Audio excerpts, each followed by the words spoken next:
How important was education to your family? Give a positive or negative experience about your childhood education. I was the first in my immediate family to receive a master's degree, and now I have two. And that's because the opportunities are greater to get an education. During my parents' time, it was very challenging to try to get a degree because one had to work, and the economics didn't afford many people to work and go to school. What are the differences you noticed from the students of the old times versus the students of the today's times? Well, I think there have always been detours for people not to complete, challenges for people not to obtain an education, and I still see that today. Part of it is that today I see a lot of people not recognizing the opportunity to get an education. There are challenges and stimulus out there for people to go after fast money, doing criminal law-breaking ways of making fast money as opposed to investing the time and energy in obtaining an education to do it the old-fashioned way.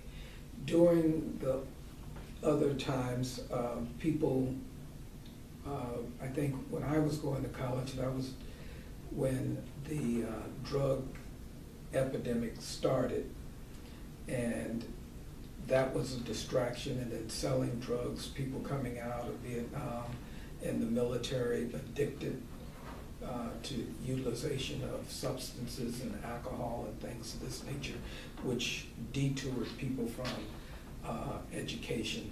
And I see the same thing happening now, and it's the mixed messages that are portrayed for younger people today.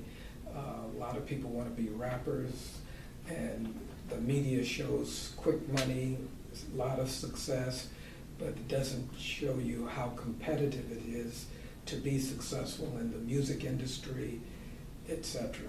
Mm-hmm. Since you are in the education field, what is your opinion on American education plan? The American education plan is a didactic methodology of learning where we take theory from books and the instructor lectures, and the students are to record mentally what they've read, what they've heard, and then testing. I believe there's two types of Western learning, didactic and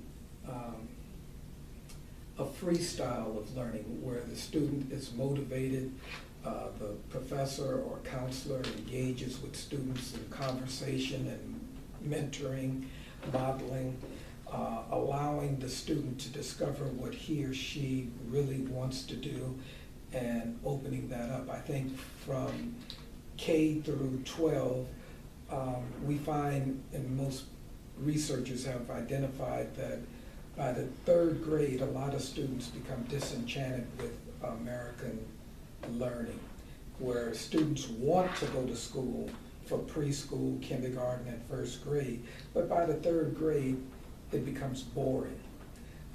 Part of that could be Sesame Street television, where I want to be entertained.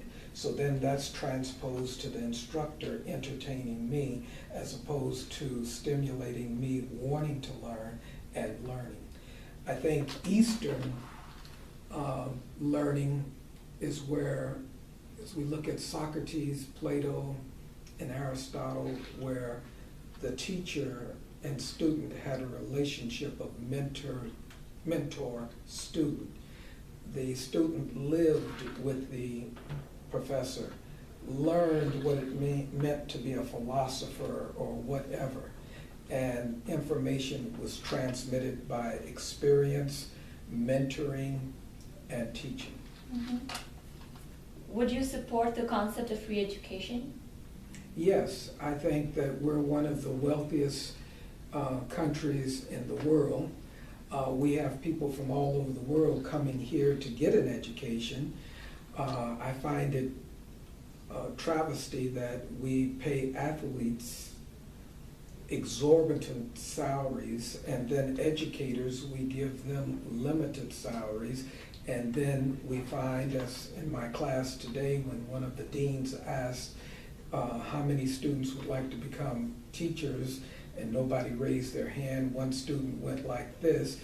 So one of the stimulus for electing a major or vocation sometimes deals with the monetary reward, the prestige that goes with the vocation.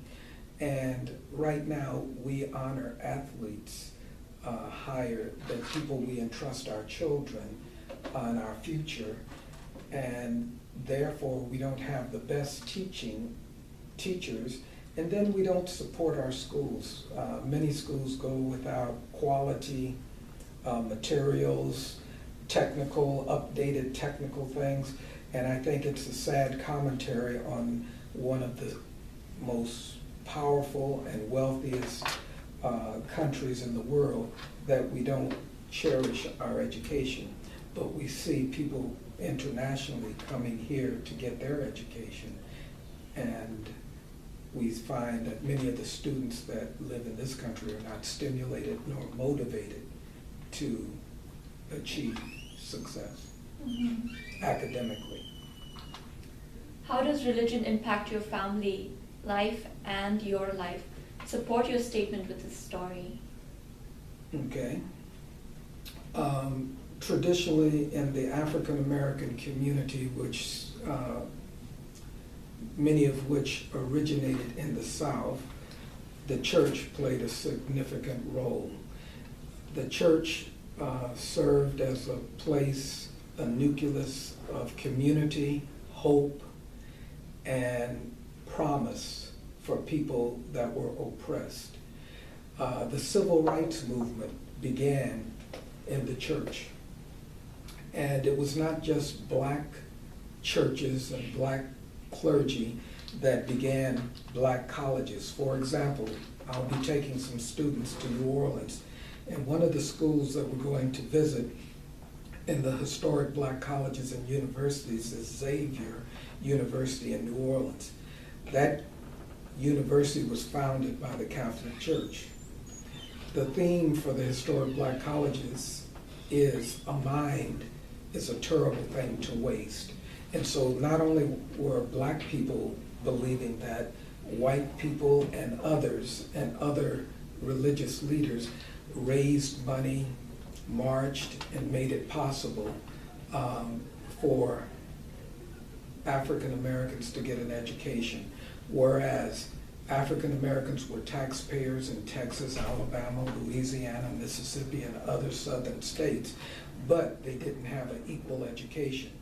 The University of Georgia, the University of Texas, the University of Mississippi, and others would not admit African Americans. But today, you see football players, band members, and students of all ethnicities going to those schools.